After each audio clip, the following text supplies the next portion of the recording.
Esta tarde estaremos hablando sobre el pecado. ¿Es algo familiar o no? Sí, ¿verdad? Es algo que tristemente sufrimos con eso hoy en día. Me acuerdo cuando presenté este mensaje por la primera vez en UG Pines, dos días antes, no sabía qué presentar, aunque había hecho muchos estudios en la palabra del Señor y en los escritos de la hermana Elena. Pero como que en ese momento no se me venía nada a la mente. Entonces fui a caminar y le pregunté al Señor, Señor, ¿de qué hablo? O sea, no sé qué es lo que pueda agarrar la atención de la gente hoy en día. Y estaba caminando y caminando y caminando. Y al fin, como que me vino bien rápidamente a la mente. Y dije, bueno, ¿por qué no hablo de algo que sufrimos todos? Que es el pecado. Entonces dije, voy a ver qué hago, qué estudio. Y entonces lo que hice fue que traté el pecado como una enfermedad, que es una enfermedad.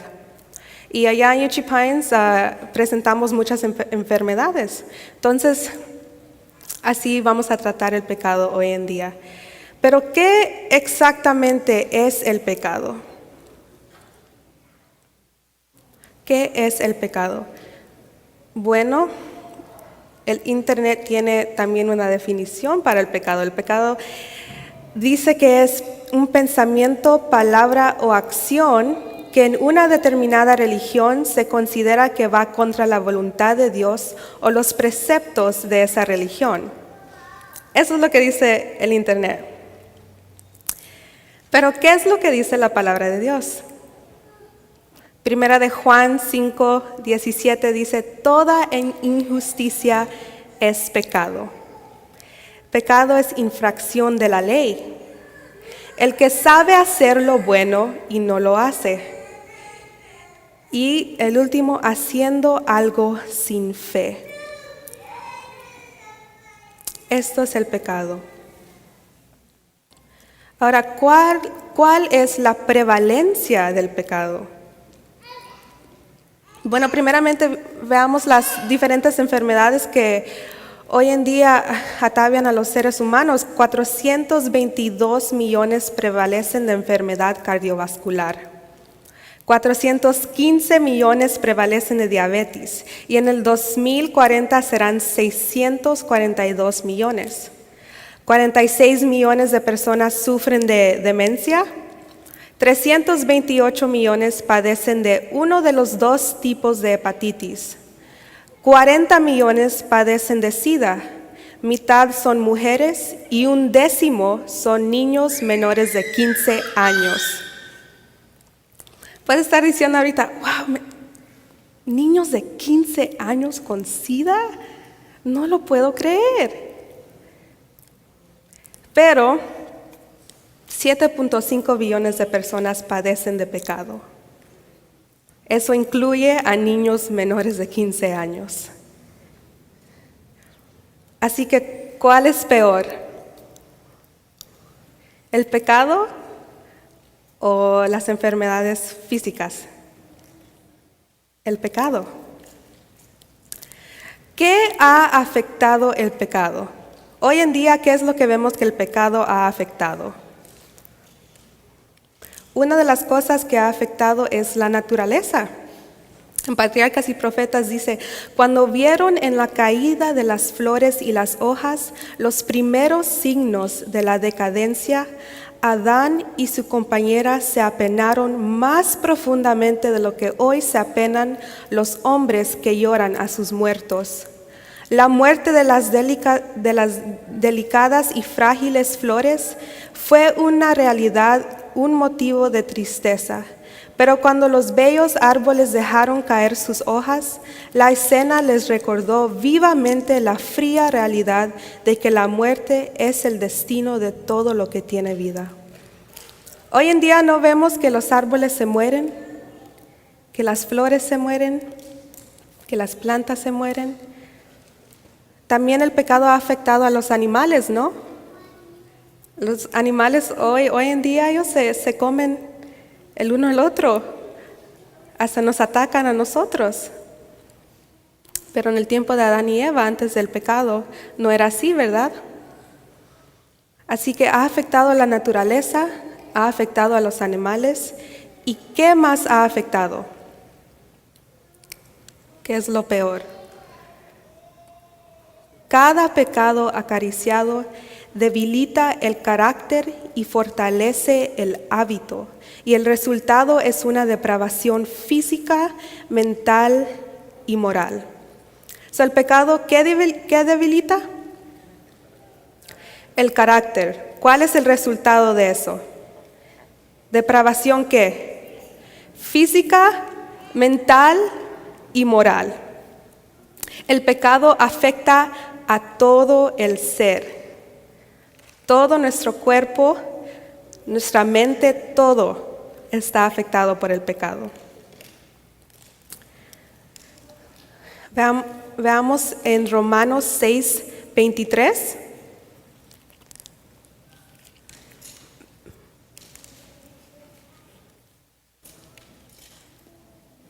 Romanos 6:23.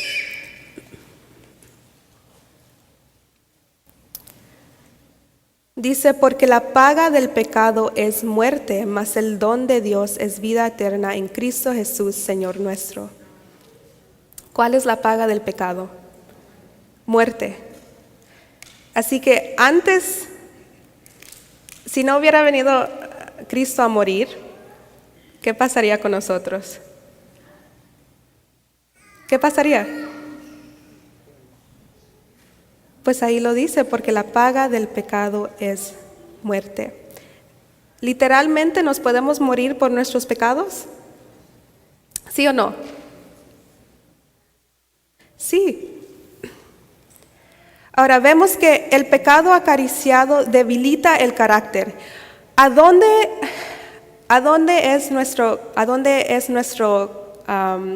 se hace nuestro carácter?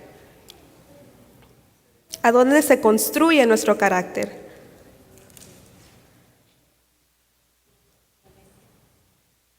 A mí me gusta interactuar con ustedes, hermanos, así que interactúen conmigo también. ¿A dónde se forma el carácter? En la mente, gracias Freddy. En la mente. Pero ¿a dónde específicamente en la mente? ¿Alguien lo dijo? El lóbulo frontal, exactamente. El lóbulo frontal es la parte roja que ven ahí arriba al frente del cerebro. Y si vemos en Apocalipsis 7, 2 y 3, acompáñenme ahí, Apocalipsis 7,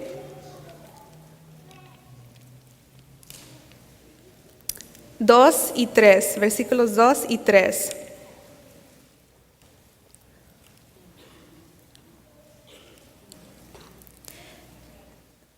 Apocalipsis 7, 2 y 3. Y dice, y vi otro ángel que subía de donde nace el sol, teniendo el sello del Dios viviente, y clamó con gran voz a los 4 ángeles a los cuales era dado hacer daño a la tierra y al mar, diciendo, no hagáis daño a la tierra, ni al mar, ni a los árboles, hasta que hayamos sellado a los siervos de nuestro Dios en sus ¿qué? En sus frentes. En sus frentes. Igualmente, vayamos a Apocalipsis 14:1. Apocalipsis 14:1.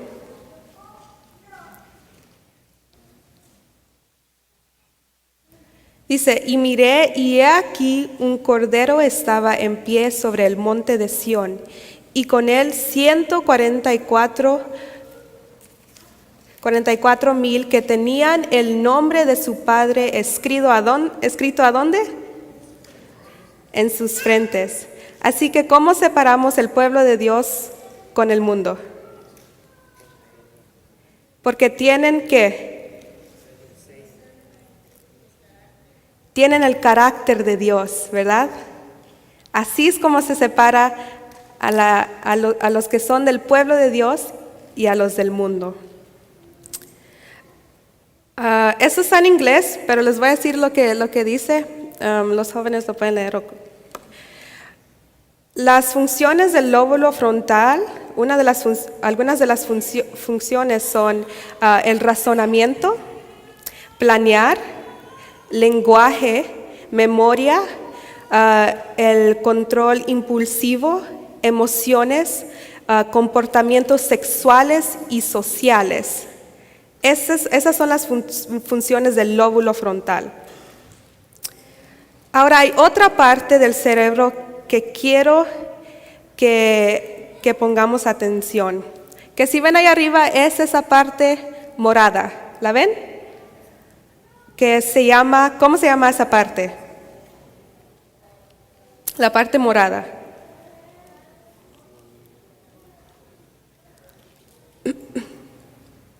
¿Nadie sabe? La parte morada se llama el sistema límbico. Y algunas de las funciones, tiene 3 partes, el hipocampus, el amígdala y el hipotálamo. Juega una parte importante en las emociones, en aprender, en memoria, en comer y beber y comportamiento sexual. Leímos que algunas de las funciones del lóbulo frontal es tener control sobre los impulsos, ¿verdad? Así que podemos decir que el lóbulo frontal es el centro de control en tu cerebro. Es lo que controla las demás partes. Y el sistema límbico es donde están todas tus emociones, tus deseos, tus comportamientos sexuales y sociales. Les quiero leer algo de un libro, en inglés se llama His Robe or Mine, y lo traducí en español, pero pongan atención a esto. Dice: Dios motiva todas nuestras acciones a través de la mente. Satanás motiva a través de los sentidos. Él pasa por alto el proceso de razonamiento. Se pasa por alto, o sea, se pasa el lóbulo frontal y va directamente al sistema límbico y controla ese sistema.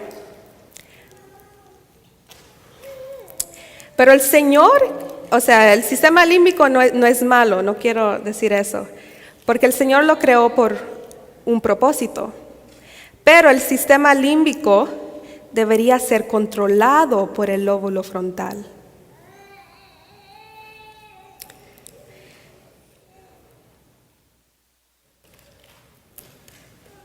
Veamos Romanos 8:6. Romanos 8:6.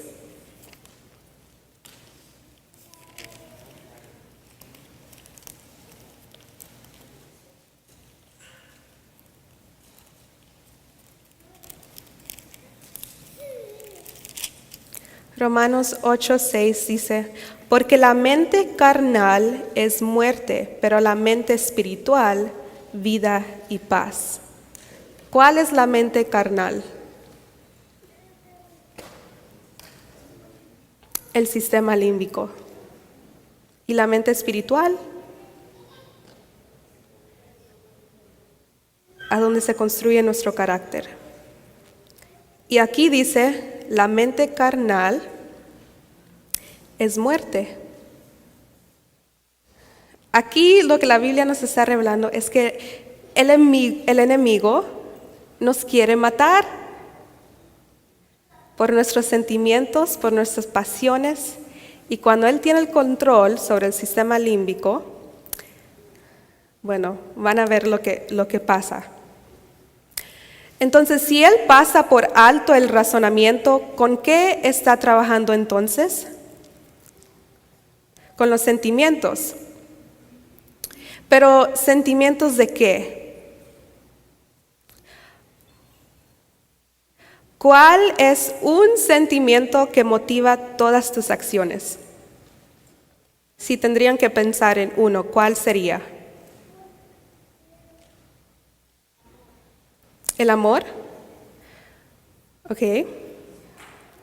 Piensen, ¿cuál es un sentimiento que motiva todas tus acciones? ¿Placer?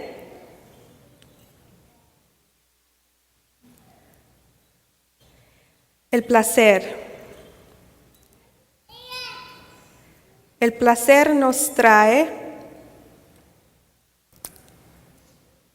a esto, el origen del pecado. ¿A dónde originó el pecado? ¿O a dónde empezó el pecado? En el cielo. No con Adán y Eva, empezó en el cielo. ¿En el corazón de quién? De Lucifer. En Patriarcas y Profetas, página 13, dice, pongan atención a esto. Poco a poco Lucifer llegó a albergar el deseo de ensalzarse. Aunque toda su gloria procedía de Dios, este poderoso ángel llegó a considerarla como perteneciente a sí mismo. Descontento con el puesto que ocupaba, a pesar de ser el ángel que recibía más honores entre las huestes celestiales, se aventuró a codiciar el homenaje que solo debe darse al Creador. En vez de procurar el ensalzamiento de Dios como supremo en el afecto y la lealtad de todos los seres creados, trató de obtener para sí mismo el servicio y la lealtad de todos los seres creados. Y codiciando la gloria con que el Padre Infinito había investido a su Hijo, este príncipe de los ángeles aspiraba al poder que únicamente pertenecía a Cristo. ¿Cuáles palabras fueron las que notaron? ¿Cuál? Deseo. Había otra.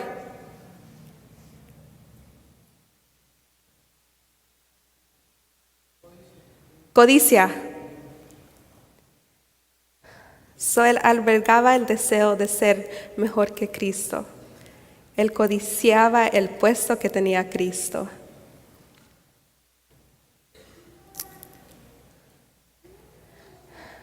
Éxodo 20:17 dice, no codiciarás la casa de tu prójimo, no codiciarás la mujer de tu prójimo, ni su siervo, ni su criada, ni su buey, ni su asno, ni cosa alguna de tu prójimo. El 10º mandamiento ataca la raíz de todos los pecados al prohibir el deseo egoísta del cual nace el acto pecaminoso. El 10º mandamiento ataca ¿a dónde?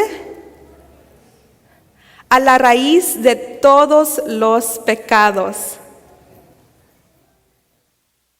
La raíz.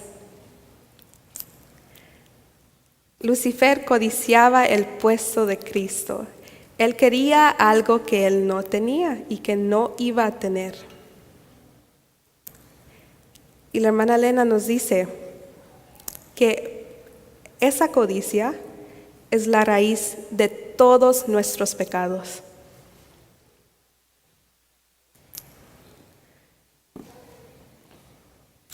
¿Cuál es otra palabra de codicia? Celos, envidia. Podría ser lujuria o deseo.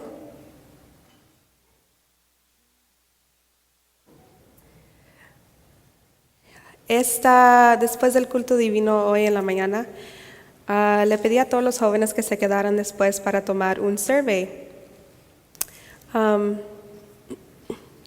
Y en este survey habían preguntas, 3 preguntas.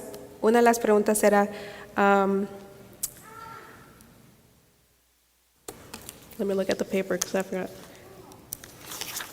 Una de las preguntas es, ¿con qué estás batallando? Y había diferentes opciones. La otra era con qué emociones estás batallando. Y la última era cuánto tiempo pasas con Dios. Y era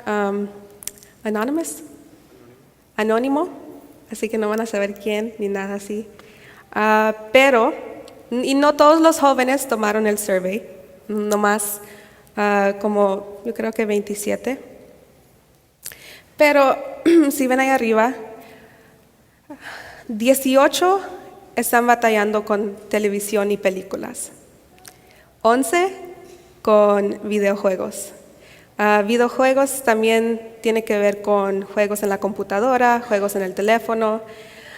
22 con la música, 3 con pornografía y masturbación, 3 con drogas y 7 con relaciones.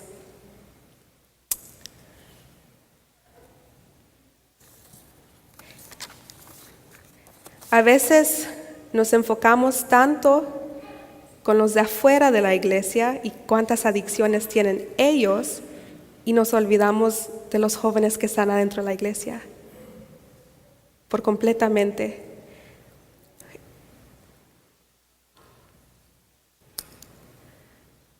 Nunca hubiéramos sabido cuántos jóvenes batallan con tantas cosas que el enemigo usa para tentarlos. Pero vamos a hablar de estas adicciones. Tomé 4. De estas tomé 4. Y estaremos hablando sobre estas diferentes adicciones. La primera es la televisión y películas.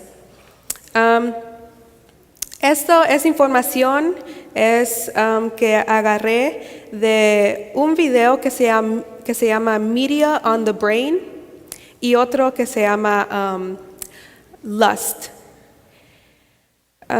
Y esta es información que ha hecho, que él ha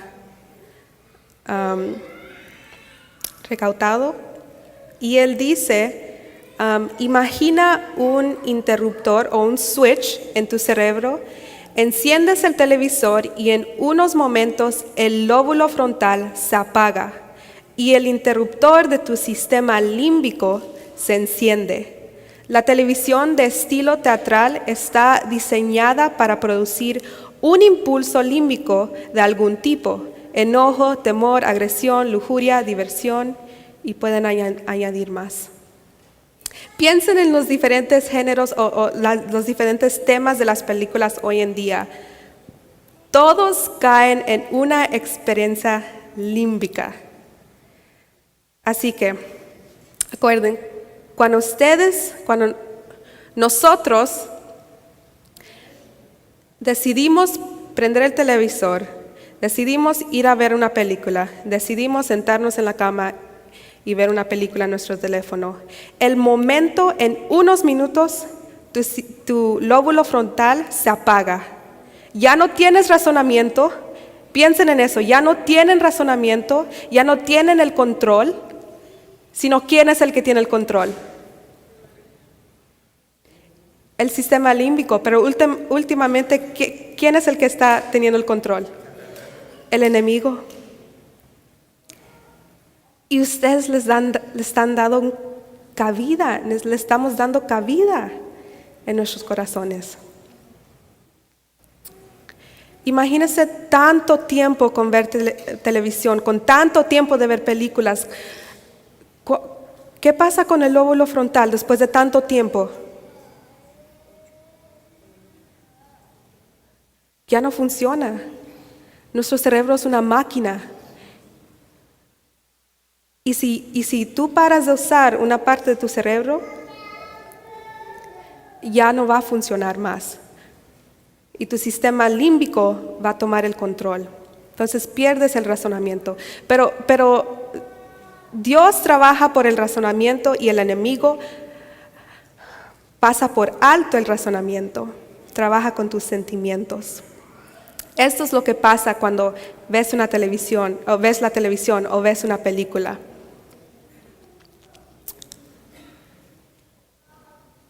Hay dos libros, uno se llama The Plug-in Drug, el otro se llama Remotely Controlled. Encontraron estudios, estos dos libros, encontraron estudios de que viendo mucha televisión aumenta la depresión, disminuye el rendimiento académico, inhibe el desarrollo del habla, aumenta la probabilidad de que los niños desarrollen TDAH, causa problemas de visión, te hace menos propenso a hacer ejercicio, causa problemas emocionales, te hace comer más, hace que las mujeres se sientan menos merecedoras de ser amadas, hace que las familias pasen menos tiempo juntas. Y pasar tiempo con la familia no es sentarse todos juntos en la sala y ver televisión y nadie está hablando. No, eso no es pasar tiempo con las familias. Eso es pasar menos tiempo con la familia. Aumenta el ánimo negativo, aumenta los suicidios imitadores y causa privación del sueño.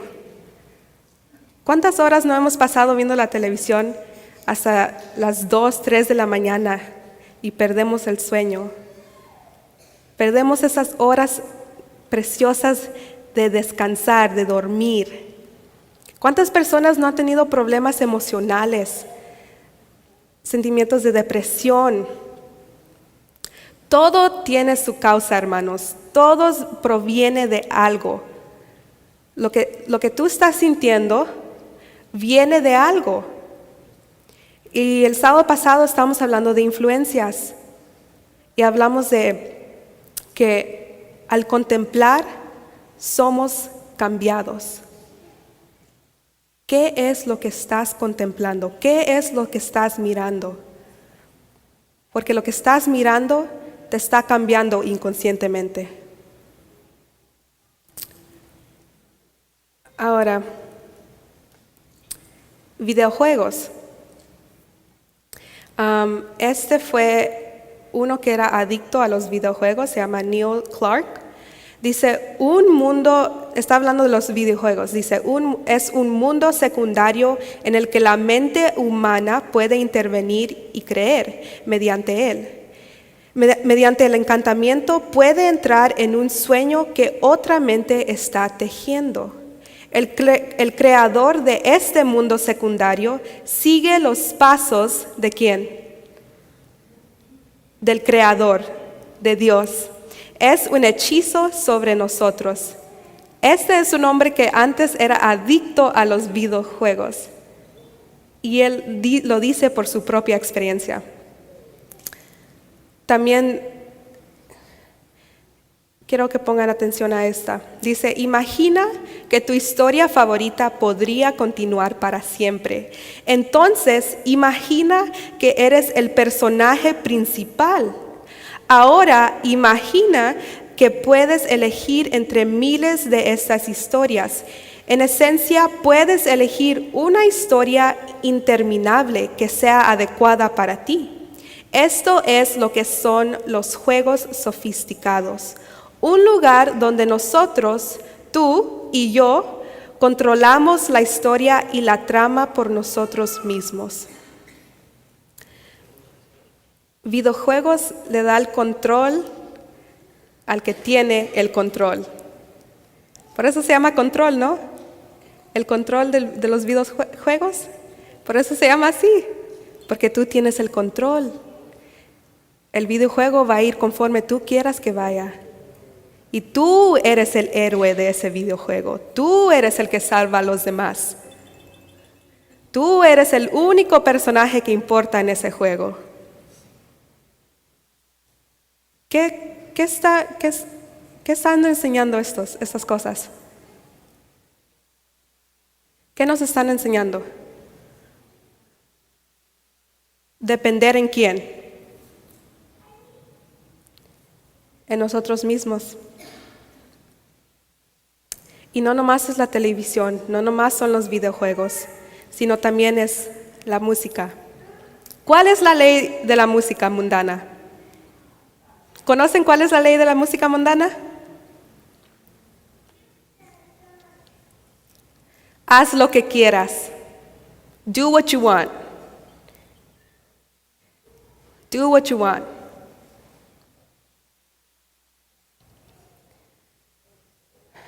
El conflicto de los siglos dice, el deseo es ley suprema.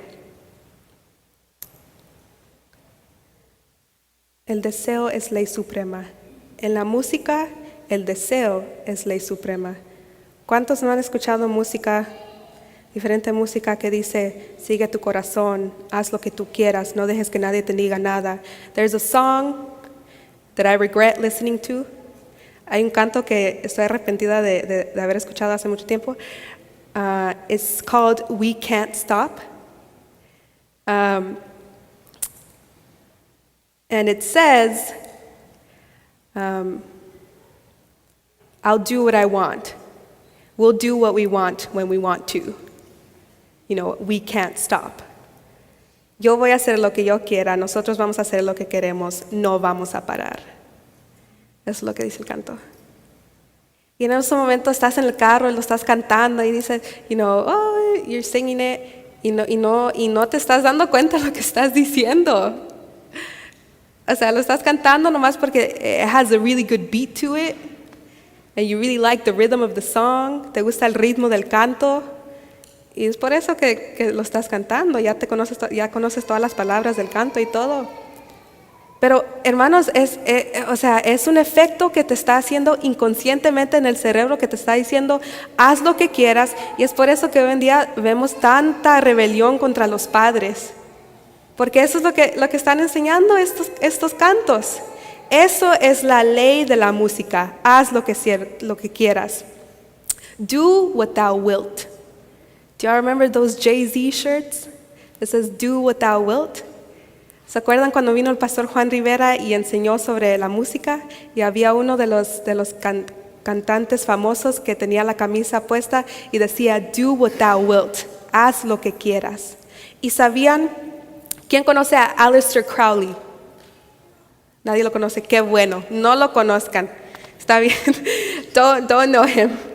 Aleister Crowley era uno de los seguidores de la iglesia satánica. Era uno de los fundadores. Y el lema de él, ¿qué creen que era? ¿Qué creen que era el lema de él? Haz lo que quieras. Do what thou wilt.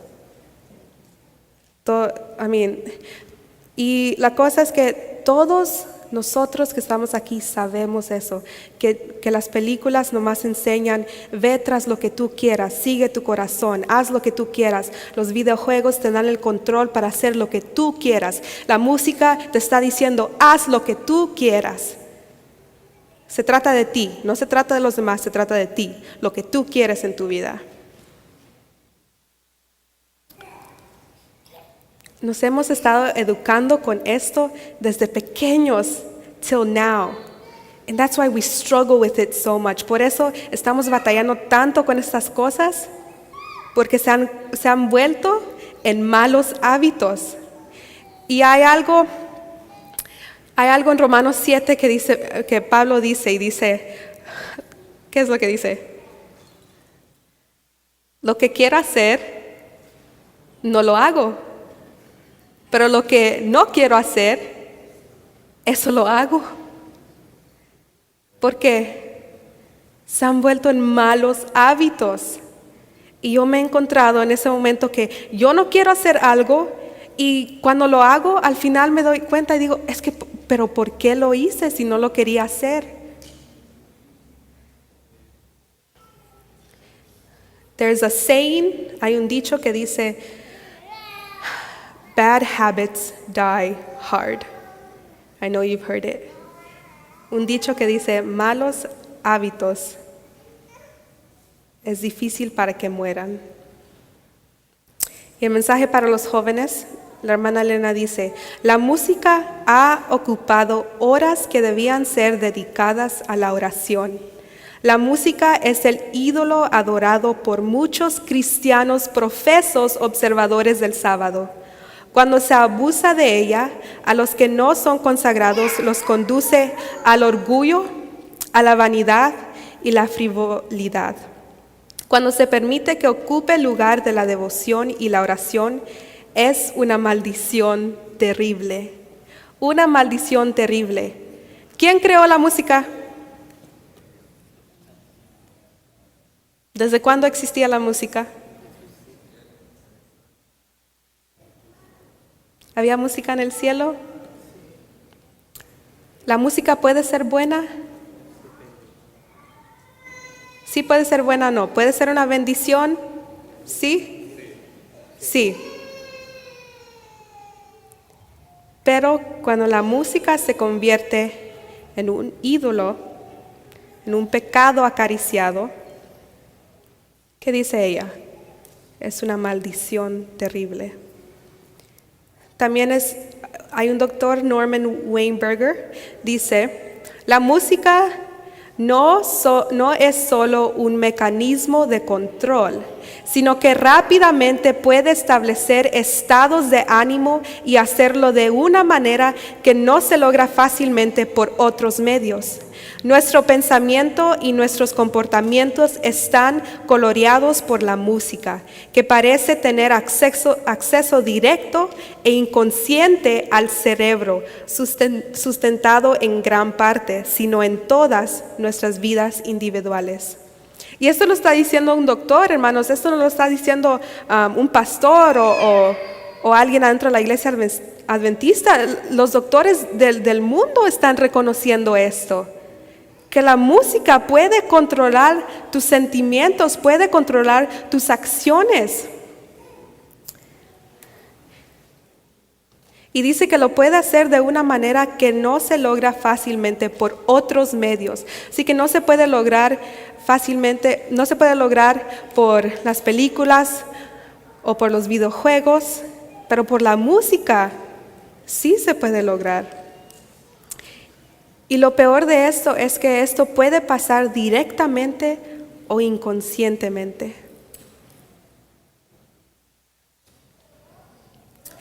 La música tiene un gran poder.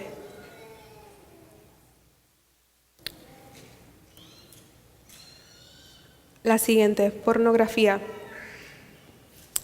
Estas viles imágenes vistas por imaginación contaminada corrompen la moral y preparan a los seres engañados y apasionados a dar rienda suelta a sus pasiones lujuriosas. Da rienda suelta a sus pasiones lujuriosas. ¿Cuál es nuestra naturaleza?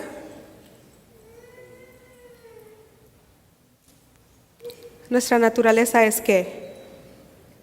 Pecaminosa. Y cuando nosotros decidimos ver estas imágenes, estos videos viles, lo que está pasando es que le estamos dando rienda suelta a nuestras pasiones bajas. ¿Cómo se ve la mente de una persona adicta a la pornografía? La parte amarilla es un cerebro normal. La del medio es un cerebro que está en, ¿cómo se dice? Heroína. Y la otra es un cerebro que está adicto a la pornografía. ¿Cuál se ve peor? Imagínense eso. Las personas que están tomando heroína, esa sustancia, físicamente e internamente, no están siendo tan afectados como la persona que está viendo pornografía. Eso es lo que pasa con el cerebro cuando estás adicto a la pornografía. Y eso es lo que pasa después de ya tiempo de estar viendo la pornografía. Eso es lo que pasa en tu cerebro. ¿Ustedes creen que Dios puede comunicarse directamente con un cerebro así?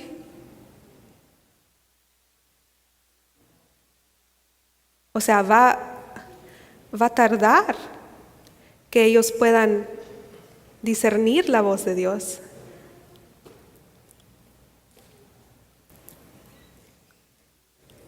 La otra es masturbación y la mente.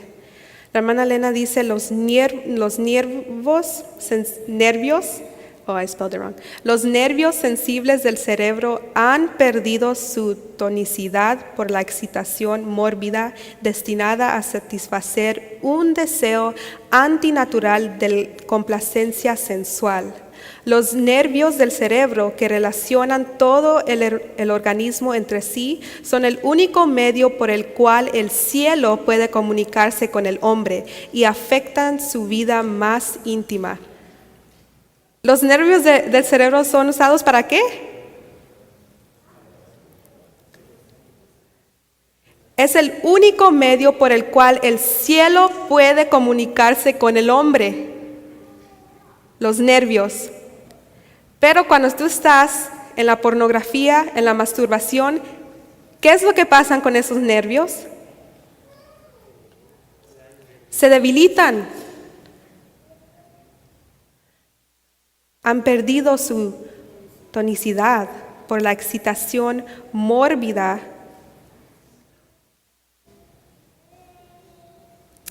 Eso es lo que pasa. Eso es lo que estamos metiendo en nuestros cuerpos.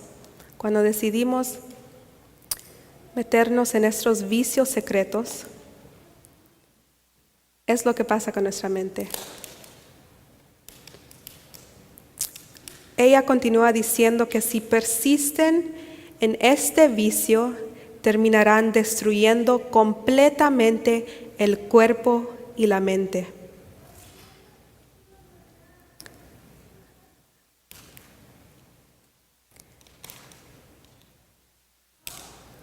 Todas estas adicciones son una manera de salir de tu realidad que estás viviendo. Son un escape.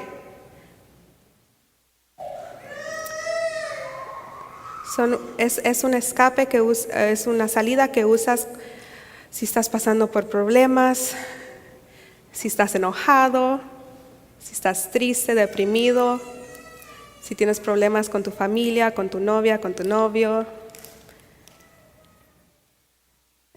Estas adicciones son eso. Te sacan de la realidad y te meten a un mundo de fantasía. Eso es lo que pasa. También los jóvenes tomaron un survey sobre sus emociones y les puedo decir que 24 están bajo estrés. 24. Y yo sé que no son todos los jóvenes de la iglesia, pero 24 están bajo estrés. 10 de ellos están deprimidos, 13 batallan con el enojo, 9 batalla con celos, 6 con deseos como lujuria, 9 con temor, 8 con ansiedad. Pero lo que más me llamó la atención fue el de estrés. 24. A mí me pasó algo no hace mucho, yo creo que un mes atrás. ¿Ustedes sabían que el estrés puede imitar los síntomas de un ataque al corazón? El estrés puede imitar muchas cosas, muchas diferentes enfermedades. Bueno, hace un mes atrás me hospitalizaron. Había un día que estábamos afuera, estábamos trabajando en la granja y era mi clase, toda mi clase, nomás éramos 5 y Marilyn era parte de mi clase y estábamos sacando las, how do you say weeds? La hierba mala, la estábamos sacando y cuando me paré me sentía bien mareada, bien mareada. Y le dije a Marilyn, hey, no me estoy sintiendo tan bien. Y ella me dijo, ¿qué pasa? Y yo le dije que se veía que el mundo se veía para arriba. Y en ese momento le dije, pues me tengo que sentar. Y me caí sentada Y en ese momento mi cuerpo se apagó completamente. No podía mover los brazos, no podía mover las piernas, no podía ni tener mi cabeza levantada. Se me caía para atrás así, alguien la tenía que tener así. Y entonces me levantaron, me llevaron al sanatorio y me vieron los doctores, me dijeron, oh, estás cansada, es porque no desayunaste esta mañana, estás cansada, vas a estar bien. Y yo les dije, oh, ok, está bien. Pero todo ese día no me podía levantar, alguien me tenía que cargar al baño. Y eso significa que mis amigas y yo pues nos acercamos un poquito más porque pues me tenían que llevar al baño. Pero yo creo para mí era un momento bien vergonzoso porque no sabía qué me estaba pasando y no era la primera vez que me sentía así bien débil, pero esa era la primera vez que me pegó bien duro que no me podía levantar ya. Entonces hablaron más con los doctores y les dijeron que pues no es la primera vez que me pasa y todo eso, pero toda esa semana tuve el tiempo de recuperarme, entonces día a día me llevaba alguien a caminar afuera y me tenían sostenida y después para el viernes ya estaba caminando bien, ya estaba caminando solita y para el sábado todo estaba bien, perfecto, me sentía bien, estaba caminando, estaba corriendo y el domingo viene y fuimos a un expo de salud. Y en el expo de salud estábamos sacando todos los, ¿cómo se dice? Los flyers. Well, I don't know if that's how you say it. Los posters, yeah, the posters. Sí, los banners. Yeah, thank you. Los banners. Y los estábamos sacando y yo antes de llegar al Expo de Salud me estaba sintiendo un poco cansada y le dije a mi amiga, me siento no tan bien, un poco cansada y me dijo, oh, es probablemente porque trabajaste en la cocina y yo le dije, oh, yeah, maybe.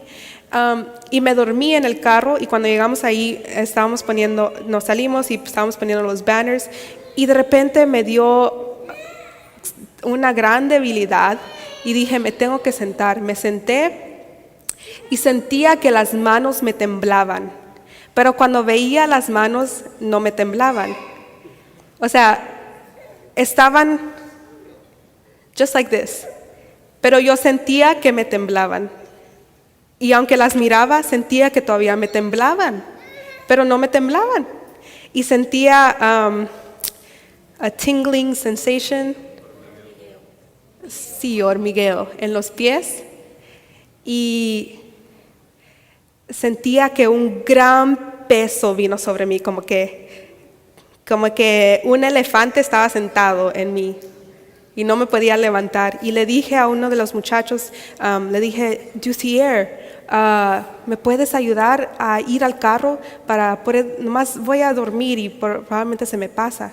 Y me dijo, ok, está bien. Y él y otra de las amigas me ayudó a levantarme. Y la cosa es que yo no quería atraer la atención porque ahí estaban los doctores y el doctor que me vio ya había hablado con él. Entonces no quería que él me viera, entonces les dije, bueno, ayúdenme nomás a levantarme para estar parada y yo pues lo más que pueda voy a arrastrar los pies o algo así. Y ellos dijeron, ok, Jen. Entonces me ayudaron, me levantaron y justo saliendo del gimnasio entró el doctor que me vio. Y me ve y me dice, ¿qué está pasando? Y yo le dije, oh, well, you know. Nomás no puedo levantar los pies, pero está bien, no te preocupes. Y me dijo Génesis.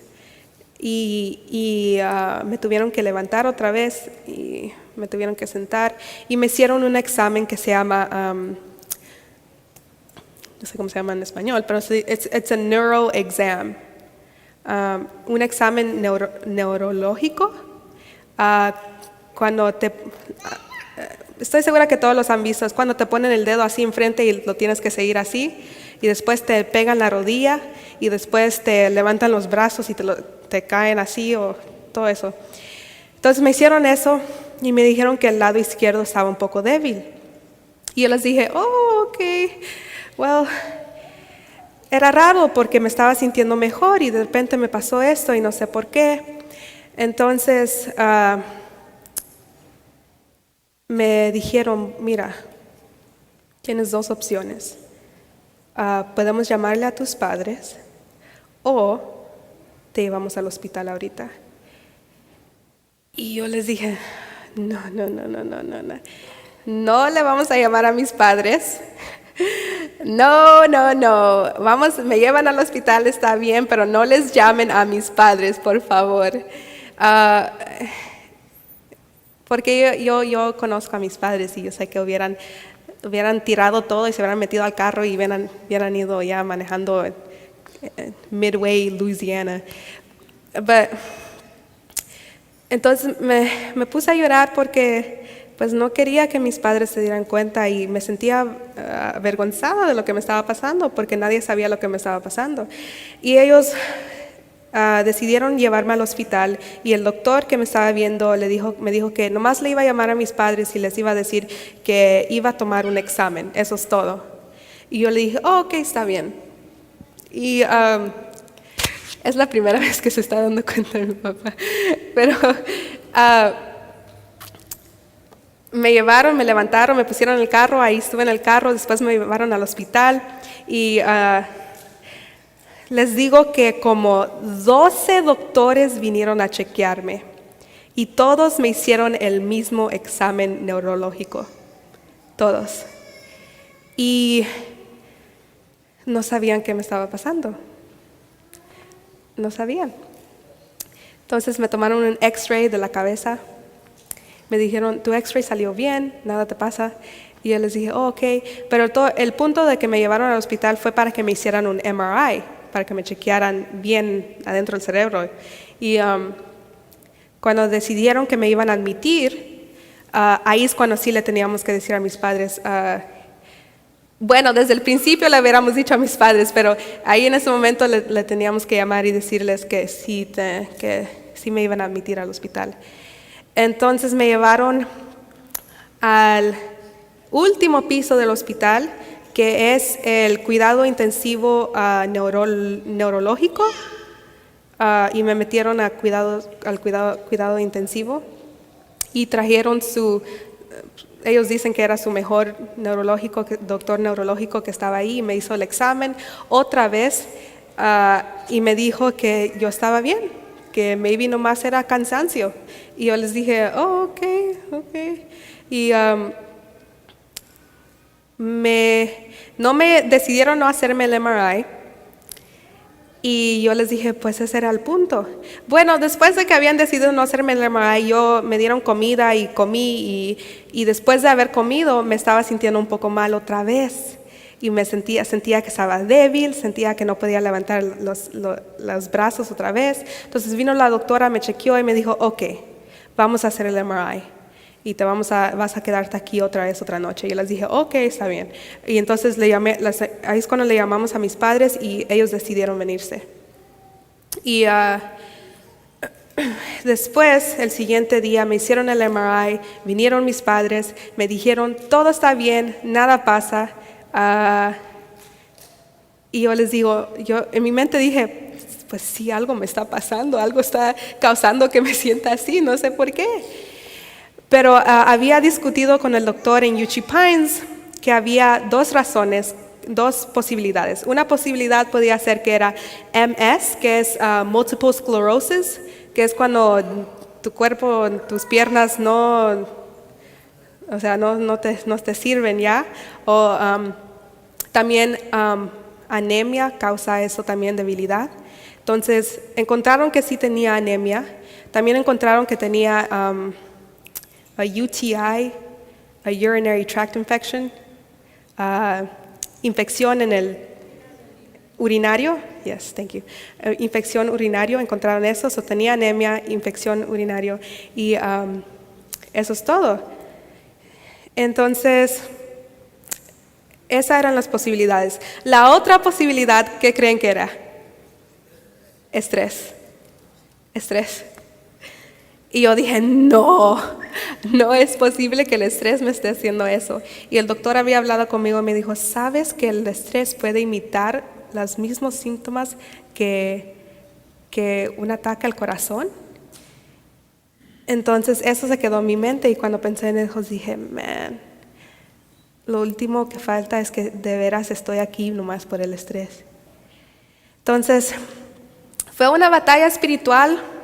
Fue algo que no quería que fuera la verdad, pero sí era la verdad. O sea, el estrés era lo que me estaba causando debilidad. O sea, no podía mover mis brazos, mis piernas, ni mi cabeza o nada. Y era porque últimamente, hace unas semanas atrás, estaba teniendo unas batallas bien grandes espiritualmente. Y sentía que ya no las podía hacer. Sentía, ay Señor, no puedo, ya no puedo. Y eso era lo que me estaba estresando. ¿Saben qué es lo mismo que el estrés? ¿Qué es un sinónimo del estrés? No tener fe. Eso el Señor me lo enseñó. No tener fe causa estrés. No saber cómo va a ir tu futuro, no tener dinero, no poder dejar tus malos hábitos,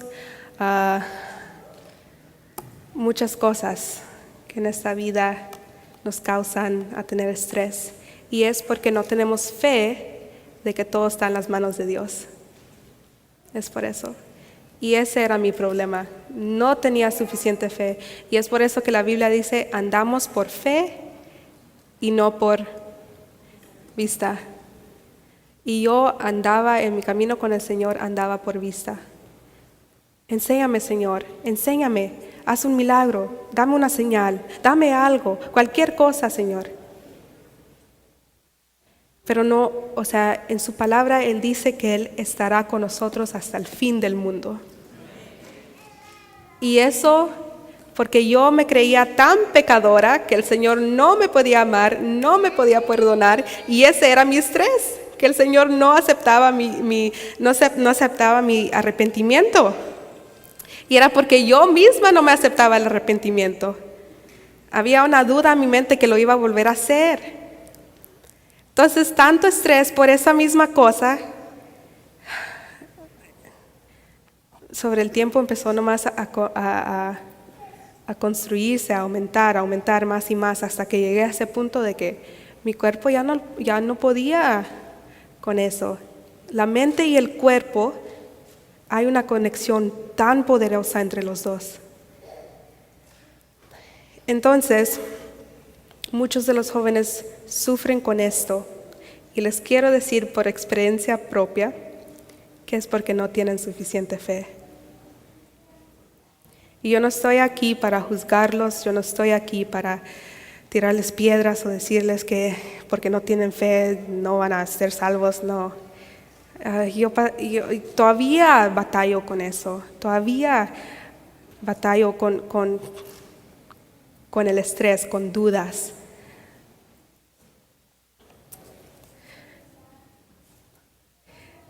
Pero ¿sabemos cuál es la raíz de la codicia? ¿Sabemos cuál es la raíz de la codicia? Porque sabemos, ya hablamos de todo, hablamos de que la raíz de todo pecado es codicia, ¿verdad? Pero, ¿qué es todo eso? Estas adicciones. ¿Cuál es la raíz de la codicia? La hermana Elena nos dice, el pecado más difundido que nos separa de Dios y provoca tantos trastornos espirituales contagiosos es ¿qué? El egoísmo. ¿Y qué significa el egoísmo? ¿Cuál es la definición de egoísmo? ¿Cuál es la ley de la música mundana?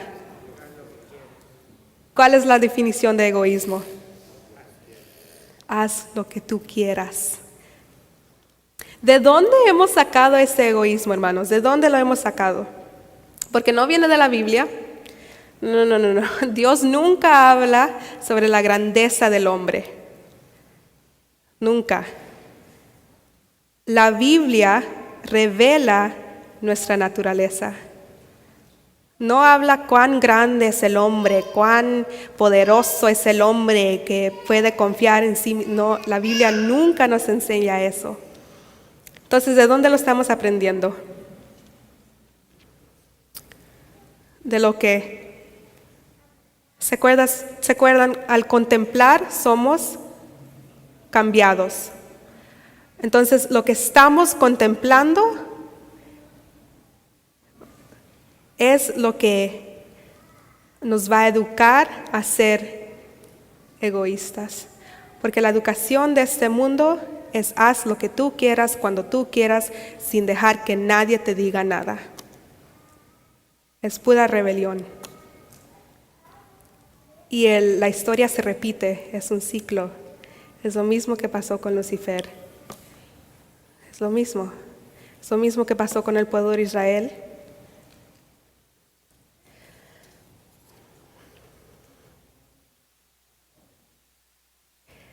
Es lo mismo que ha pasado en la Biblia. Y lo vemos con los hombres que han caído. ¿Cuáles son algunos de los hombres que han caído? Hay muchos. Pero algunos que nosotros admiramos, que son los hombres grandes de la Biblia. ¿Quién está? David. ¿David con quién? Betsabé. ¿Por qué cayó David? Por la vista. Pero ¿qué era lo que tenía en su corazón cuando vio a Betsabé? ¿Qué motivó su acción? Codicia, deseo, lujuria. Cuando la vio, dijo, I need to have that woman. Yo necesito tener a esa mujer. Y dice la hermana Elena dice que cuando la vio era algo impulsivo. Ni lo pensó 2 veces, hermanos. Nomás la vio y decidió en ese momento actuar sus malos pensamientos. Y ella dice que si hubiera pausado, si nomás hubiera pensado, si nomás hubiera razonado, lo que él iba a hacer o lo que él quería hacer, no lo hubiera hecho. No lo hubiera hecho. ¿Quién más cayó? Desde el principio, Eva. Eva, ¿por qué? ¿Quería ser grande Eva? Quería ser grande. El enemigo le estaba ofreciendo algo que ella quería, que no le pertenecía a ella. ¿Quién más? Sansón. Cuando vio a Delila, ¿qué pasó? ¿Lo pensó o no? O sea, era el puro deseo, pura pasión que lo motivó. Jacob, ¿qué hizo? ¿Qué quería Jacob? ¿Qué deseaba? Ajá. Salomón, ¿qué quería? Deseaba ser mejor que todas las otras naciones. Abraham tenía ese deseo de tener a su hijo, de que el linaje de su hijo de él iba a venir ¿quién? El Mesías. Entonces, ¿qué hizo? Tomó todo en sus propias manos y decidió agarrar a alguien más y pensaba de que de esa persona, de ese linaje iba a venir el Mesías. O sea, él trató de ayudar a Dios. Judas. ¿Cuál era el amor de Judas? El dinero. La esposa de Lot. ¿A dónde estaba el corazón de la esposa de Lot? En la ciudad. Esaú. ¿Qué quería Esaú? Quería ese plato de lentejas, ¿no? Deseaba ese plato de lentejas. Y Caín. La hermana Elena dice que Caín tenía el mismo anhelo que tenía Lucifer en el cielo. Quería exaltarse. Y todas estas personas cayeron por lo mismo, por el deseo, por la codicia. Pero hay una diferencia entre Judas, la esposa de Lot, Esaú y Caín. ¿Cuál es la diferencia? David, Eva, Sansón, Jacob, Salomón, todos ellos que se arrepintieron. Sí, se arrepintieron, pero los otros no. Entonces, ¿en cuál grupo caemos nosotros? ¿En el grupo que se arrepiente o en el grupo que no se arrepiente?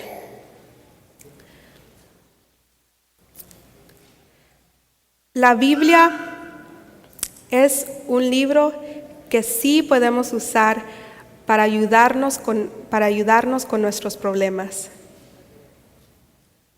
Estos hombres fueron sujetos a las mismas pasiones que nosotros somos sujetos hoy en día. Pero ¿cuál es el remedio? ¿Hay esperanza? ¿Hay esperanza para los que están adictos? ¿Hay esperanza para que dan rienda suelta a sus pasiones? ¿Sí o no? ¿Hay esperanza? ¿Cuál es el remedio del pecado? En Joya de los Testimonios dice, hay un remedio para el alma enferma de pecado. Ese remedio está en Jesús. Precioso Salvador, su gracia basta para los más débiles y los más fuertes deben recibir también su gracia o perecer. Cristo Jesús es nuestro Salvador, hermanos. Es el que vino a morir por nosotros. Él dio su sangre por ti. Si nomás hubiera sido un pecador por el cual Cristo tenía que venir a morir, ¿ustedes creen que Él lo hubiera hecho? Sí.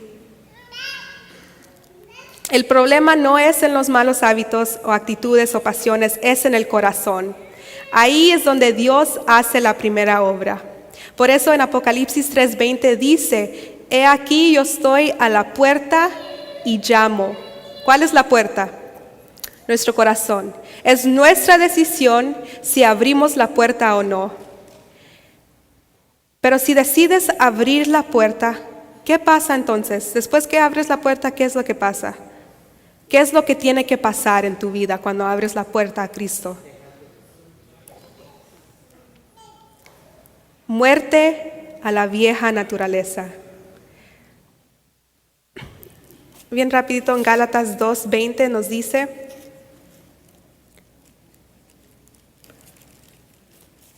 Gálatas 2:20 dice, con Cristo estoy juntamente crucificado, mas vivo ya no yo, sino que Cristo vive en mí. Y lo que ahora vivo en la carne, lo vivo en la fe del Hijo de Dios, el cual me amó y se entregó a sí mismo por mí. Esta es la experiencia de la cruz. La experiencia antes de la cruz, eres un pecador. La experiencia después de la cruz, cuando Cristo te justifica con su manto de justicia, ya no eres el pecador, sino ¿cuál es el que carga ahora tus pecados? Cristo. Todos necesitamos tener una experiencia en la cruz. El Señor dijo, toma tu cruz y sígueme. Dijo, take up your cross, follow me. No significa que nomás vas a tener la cruz y llegas al monte Calvario y no dejas que te crucifiquen. Tomar la cruz de Cristo es tomarla, cargarla hasta el monte Calvario y dejar que te crucifiquen juntamente con Cristo. Esa es la experiencia de la cruz. Y eso es lo que le ofrece Cristo a todo aquel pecador arrepentido. Eso es todo lo que Cristo le ofrece.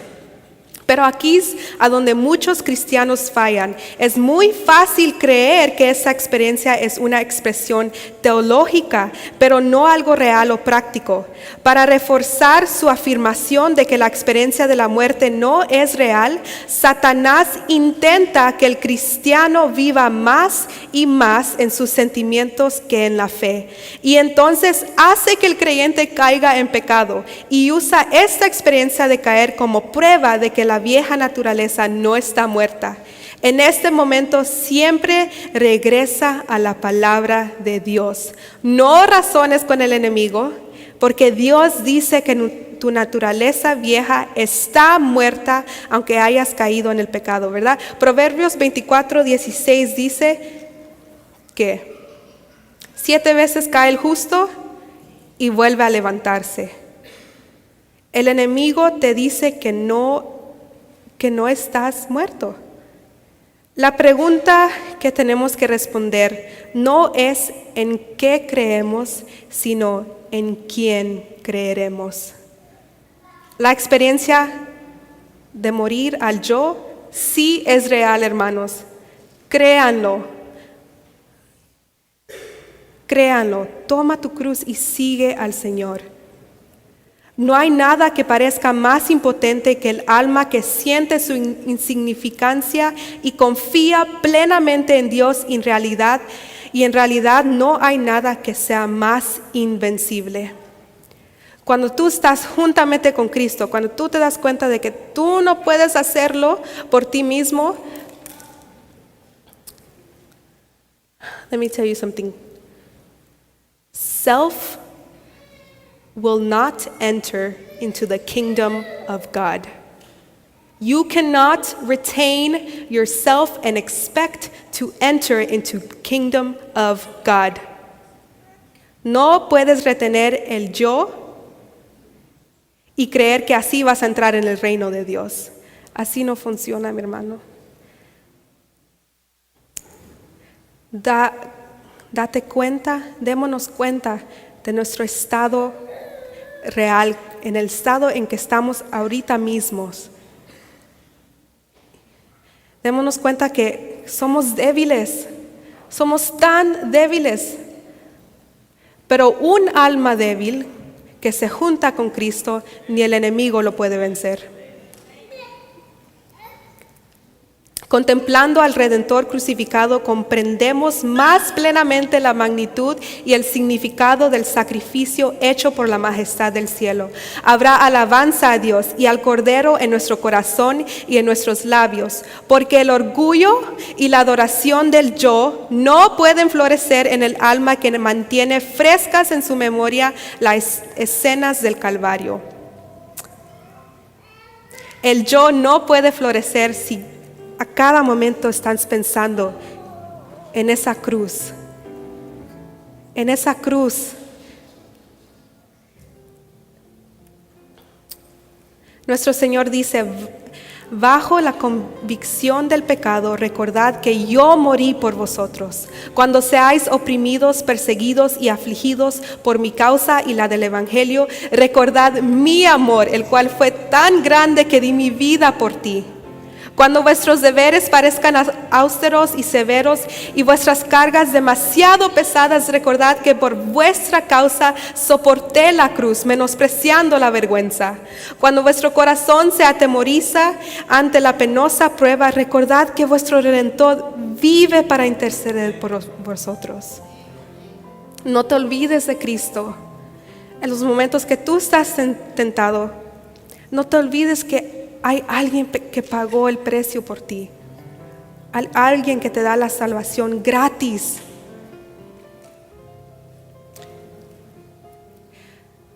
Esta es la invitación de Cristo. Así como el arco en las nubes es el resultado de la unión de la luz del sol y la lluvia, el arco que hay sobre el trono de Dios representa la unión de su misericordia y su justicia. Dios te dice a ti, joven, adulto y niño, vive, para ti se halló redención. Para ti se ha hallado redención. Ya hay alguien que dio la vida por ti. Por eso es que la hermana Elena dice que por lo menos 1 hora deberíamos estar reflexionando en las últimas escenas de la vida de Cristo. No vine a darles una respuesta complicada y no vine a decirles que tienes que hacer un gran cambio para que el Señor te acepte. Y no te vine a decir que hay un programa que puedes entrar para dejar estas adicciones. Te estoy dando una respuesta tan simple que el Señor me ha dado. Y es: acepta a Cristo Jesús como tu Salvador. Acepta el sacrificio que hizo por ti, por ti. Take this personal, individual. Don't think about everybody else right now. Think about what He's done for you in your life. Past sins, present sins, future sins, He paid full price. Los pecados del pasado, los pecados ahora, los pecados del futuro, Él pagó el precio total. Acuérdate de eso. Cristo te ama tanto, tanto. Dios te ama tanto que dio a su único hijo por ti. No se olviden de esto, jóvenes. Yo sé que batallamos con tantas cosas en nuestra vida. Yo sé que el enemigo nos está ataviando y por cualquier cosa caemos. Pero te prometo que si te juntas con el Señor, Él te va a ayudar, Él te va a dar las fuerzas. Te prometo, y Él puede cambiar tu corazón. Y como David, Él puede crear en ti un corazón limpio.